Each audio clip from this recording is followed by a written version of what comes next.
ক্ষমাশীলতার মাধ্যমে শত্রু অনেক সময় বন্ধুতে পরিণত হয়।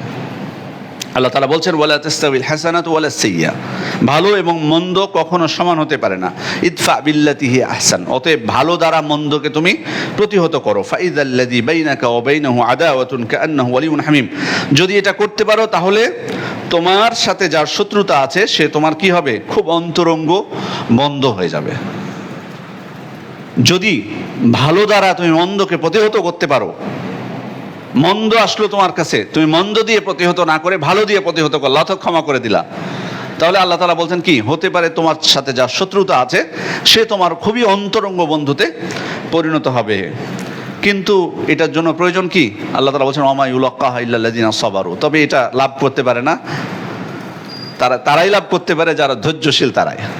তার মানে ওই যে আগেই বলেছি, রাগকে দমন করতে হবে, ধৈর্যশীল হতে হবে, তবেই আমি ক্ষমা করতে পারবো অন্যদেরকে।